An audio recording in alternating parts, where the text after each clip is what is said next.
Now, the next thing I wanted to get into was just some like content creating questions because like there's just stuff that I'm interested in, and a Yeah. lot of my friends, a lot of people that watch me, they're content creators too, right? Yeah. So before I get into those questions, like, does it hit you to this day still that like when you wake up, like you have 3.3 million subs, like that you're the biggest Star Wars channel? Mm, no. No, you're just so used to it. It's just like it's just you being you. Yeah. Like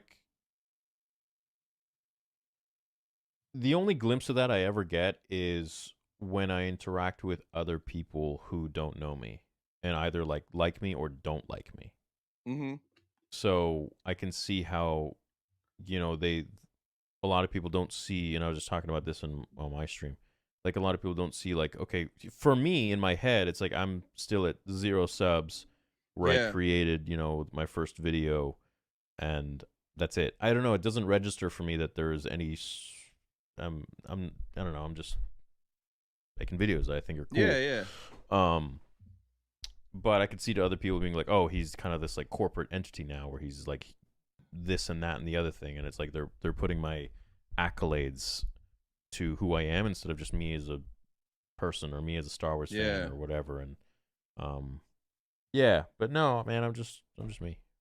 Nice. So when you first started your channel, like you had like you were like I'm assuming had like a full-time job you were working, right? Yeah. So do you remember at what point did you decide to like quit your job and go all in on YouTube? Like do you remember like did you have a certain amount of subscribers or like do you remember that point on when you were like I'm just going to do this and go all in? Yeah, I do. I'd say that was like, oh geez, that was, when was that? Uh we're like 4 months in. Oh wow. Yeah, it was 4 months in. I told my parents and they were fully supportive. Nice. Um and they believed in me and I was like, look, I'm really happy. Like I really want to do this.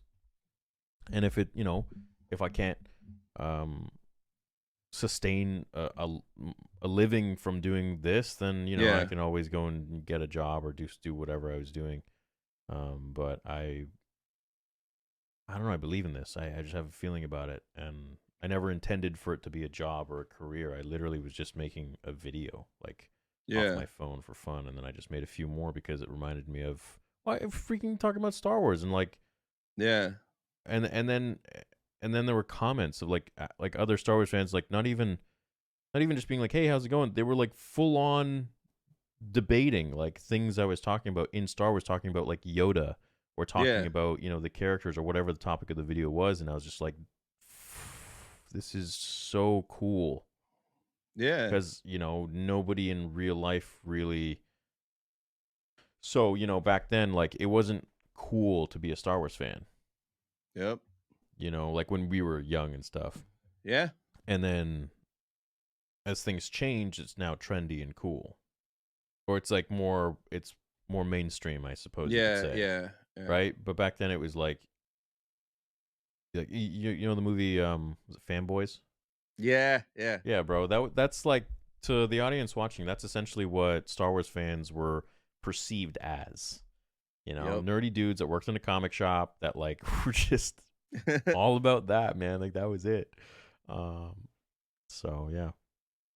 So 4 months in, you decide to go all in. At any point after you decided that, were you like worried or nervous, or did it just like was it good right away? Was I worried or nervous? Yeah. Yeah, bro. I was worried and nervous for probably like 4 years. Damn. Okay. Yeah, I thought like, okay, this could be taken away from me at any moment. Yeah. I mean, it still could, knock on wood, but at least at this point, I've like built a brand and built a name where it's a little more cemented. But Yeah. yeah, I mean, at that point, I didn't understand how YouTube worked. I didn't understand really how views worked. I didn't look into my analytics. I didn't understand analytics at all. It's only the last maybe year and a half that I actually am like I now understand analytics, Mhm. what YouTube looks for to push out content to put and make your channel like shown on the front page and this and that and recommended. Before that, I didn't know shit. I was just making videos. And now Yeah. I actually know how to, I wouldn't even say work the system, but I just know the rules.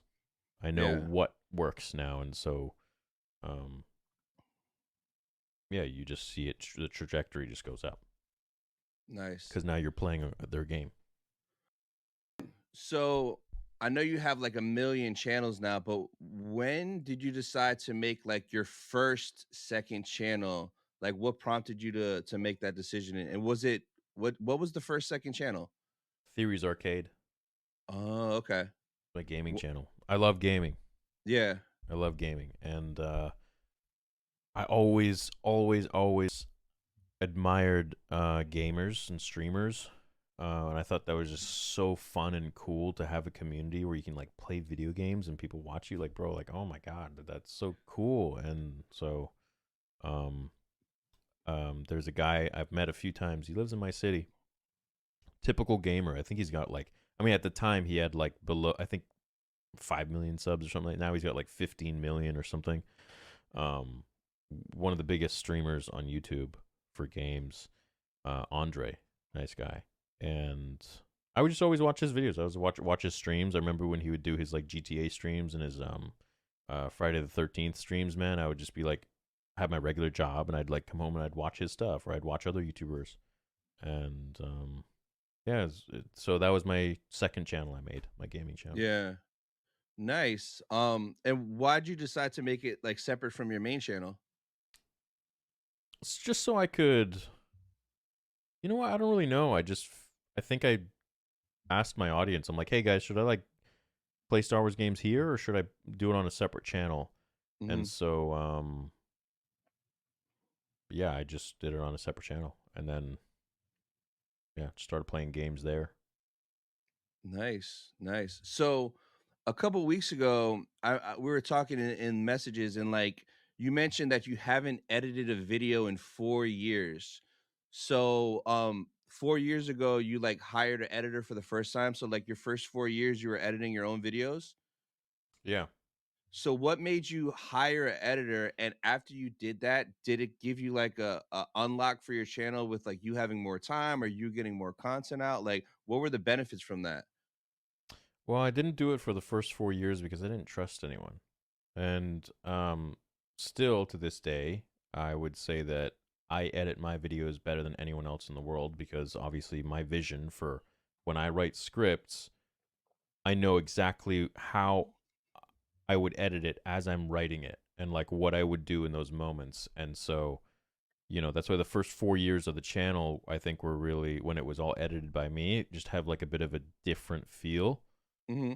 But then I got too busy. And then it allowed me, once I got an editor, it allowed me to spend my time on making more content and then also branching out onto other channels as well.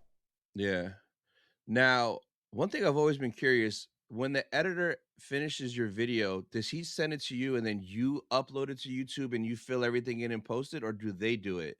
No, no, it It's was just me. you, right? It's me. Well, Yeah. I put it back into Final Cut Pro 10.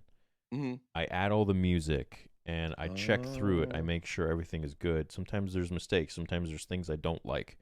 I'm okay. very, very like strict with my editing. Yeah. It's only the last few years I've become more lax with it because I'm just like, all right, well, content speaks for itself. Hmm. And but yeah, like I still to this day, even like with the breakdowns and stuff that I have edited, I used to stay up till 11 a.m. And do those straight through. I'd do the watch party and then I'd edit until 11 a.m., That's 12 p.m., 1 crazy, p.m. man. Yeah. Man, the sun would be coming up. The birds would be like, oh, the birds are up again for years. Yeah. It's not healthy. It's not good. But um, I was a madman. I was into it, and I was like, no one else is gonna do this but me, and I need to do it. So I did it. Um, and yeah, no, still to this day, I still re-edit the edit Okay. to a percentage. Yeah. No, no, that makes sense. So do you remember like when you're first like the first brand that ever reached out to you, like your first like brand deal? Because you don't really promote a lot of other people. It's kind of just you being you. But like at some point when you were starting to blow up, did brands like hit you up? Do you remember like, oh man, this company hit me up? Oh yeah, yeah, tons, lots. Tons? Oh Yeah. yeah, still to this day. I mean, it just gets more and more. I just throw them all in spam folder. Yeah. No, man, yeah, it's